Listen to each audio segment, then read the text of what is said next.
मानव शिक्षा सेवा संस्थान द्वारा आयोजित सामूहिक विवाह कार्यक्रम की अध्यक्षता करते हुए सम्मानित अध्यक्ष महोदय, संचालक महोदय, मंच पर नेतागण, गायक साथी, सामने देश के नेताओं की तकदीर लिखने वाले जज मालिकों, पत्रकार भाइयों, सुरक्षा में लगे सुरक्षा कर्मचारी अधिकारीगण, साथियों, आज जो 63 शादियां हो रही हैं, आशीर्वाद देने के लिए हम सभी लोग आए हैं। जो काम शेखर जी के द्वारा, इनके पिताजी आलोक जी के द्वारा, इनकी पूरी टीम के द्वारा जो किया जा रहा है, इनकी जितनी भी सराहना किया जाए वो कम है, क्योंकि ये काम सरकार करती है। सरकार ने जब देखा कि गांवों में, शहरों में कुछ ऐसे लोग हैं जो किन्हीं कारणों से शादी नहीं कर पाते हैं, चाहे गरीबी कह लीजिए, चाहे जो भी कह लीजिए, तो सरकार ने फैसला लिया कि नहीं, हम सामूहिक विवाह का कार्यक्रम करेंगे। और जब कार्यक्रम शुरू हुआ, बड़े पैमाने पर पूरे प्रदेश के 75 जिले में चला। बीच में एक दिन कैबिनेट में बात आई तो मैंने कहा माननीय मुख्यमंत्री जी से कि मान्यवर 50,000 रुपया आप देते हैं और इससे काम नहीं चलेगा, महंगाई बढ़ गई। तो माननीय मुख्यमंत्री जी ने कहा कि तब आप क्या चाहते हो? हमने कहा कम से कम 1 लाख रुपया एक शादी जोड़ा के लिए आप आज कैबिनेट से पास होना चाहिए। तो साथियों, मुख्यमंत्री जी और पूरी कैबिनेट ने पास किया। और जहां तक साथी शेखर जी और उनके पिताजी आलोक जी ने कहा रोजगार के सवाल पे, क्योंकि कैबिनेट में होने के नाते जब हमने देखा तो हमने माननीय मुख्यमंत्री जी से बात की, एक प्रस्ताव ले गए और प्रस्ताव ले जाकर के प्रस्ताव पास हुआ। वो प्रस्ताव क्या था? एक दिन कैबिनेट में 500 करोड़ रुपया एक उद्योगपति को बिना ब्याज का ऋण देने के लिए बिल आया। उस दिन तो मैंने कुछ नहीं बोला। दूसरे दिन मेरे मन में आया कि उत्तर प्रदेश की आबादी 25 करोड़ है, सबको तो नौकरी नहीं दी जा सकती, लेकिन जो नौजवान रोजगार करना चाहे उसे बिना ब्याज का हम ऋण दे सकते हैं, बैंकों से दिला सकते हैं। कैबिनेट में ये बात रखी गई, मैंने रखा।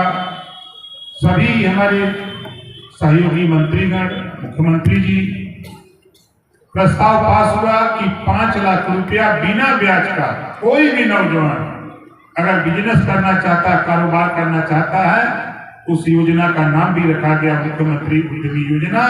आज लाखों नौजवान उसका लाभ उठा रहा है। और हम तो कहते हैं कि जो बैंक वाला अगर आपको ऋण न दे, आप हमसे मिलिए, या तो वो नौकरी करेगा या तो उसकी छुट्टी हो जाएगी। हम ये भी कहते हैं, क्योंकि सरकार का पैसा देना है, उसको घर से नहीं देना। आज हम लोग इधर आए हैं, जो काम आलोक जी ने, उनकी पूरी टीम ने शुरू किया है, मैंने गीता में पढ़ा है, कृष्ण भगवान ने कहा है कि गरीबों की सेवा ईश्वर से बड़ी सेवा है। आज उस काम को करके आलोक जी और शेखर जी, इनकी पूरी टीम ने जो काम किया है, इसके लिए हम बहुत बहुत बधाई देते हैं आप लोगों को। और आपने कहा कि ओम प्रकाश राजभर भैया मेरे, हम तो ऐसे जीव हैं कि जहां आप बुलाइए वहां हम हाजिर हो जाते हैं।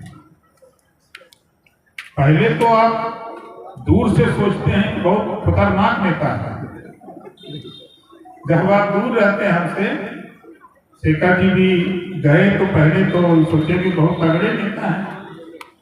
जब वहां गए, देखे तो उनको भी समझ में आया कि यार कैसा नेता है कि गेट खुला है, मंत्रियों के यहाँ जाने में दिक्कत होती है, अरे कैसा मिनिस्टर है, इसके यहाँ दरवाजे गेट खुला है, सीधे सब लोग चले जा रहे हैं, मिल रहे हैं, बात कर रहे हैं।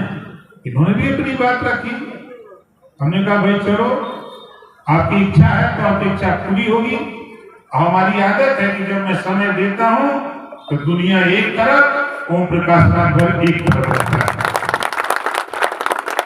तो साथियों, मैं सिर्फ इतना कहूंगा कि जो काम भाई शेखर जी के टीम के द्वारा, इनके पिताजी आलोक जी के द्वारा, उनकी पूरी टीम के द्वारा जो काम चलाया जा रहा है, हमारी जहां भी जरूरत हो, जिस समय जरूरत हो, बेहिचक हमको जब भी याद करेंगे तो हम आपके बीच में हाजिर मिलेंगे। हम ये आपसे आश्वासन देते हैं, बशर्ते कि हमको इसकी जानकारी कम से कम 15 दिन पहले दीजिएगा। इस नाते कि हम टहलते रहते हैं, गांव में खोजते रहते हैं कि कौन सी समस्या का समाधान सरकार से करावें। आपको आश्चर्य होगा कि मैं हमारे पूर्व प्रमुख सचिव, चीफ सेक्रेटरी रिटायर हो गए थे, फिर पुनः हमको लाया गया सरकार में, मनोज सिंह जी को। हमारे प्रमुख सचिव जी थे, हम लोगों ने जो बैठ करके चर्चा हुई, हमने एक प्रस्ताव दिया कि गांव में ऐसे ऐसे गरीब हैं जिनके पास ना तो रहने के लिए मकान है, ना उनके पास आवास है, ना शौचालय है, ना पेंशन है, ना शिक्षा है, ना स्वास्थ्य है। उन्होंने कहा कि आप चाहते क्या है? हमने कहा कि इसका सर्वे करा लिया जाए। तो उन्होंने कहा कि सर्वे करा लेंगे तो पैसा कहां से आएगा? हमने कहा कि पैसा आएगा, हम ले आएंगे। बातचीत यहाँ हुई, मैं दिल्ली गया, प्रधानमंत्री जी से मिला और अपनी बात को रखा कि हमारे प्रदेश में, उत्तर प्रदेश में बहुत से ऐसे गरीब हैं जिनके पास शिक्षा नहीं पहुंची, बहुत से ऐसे लोग हैं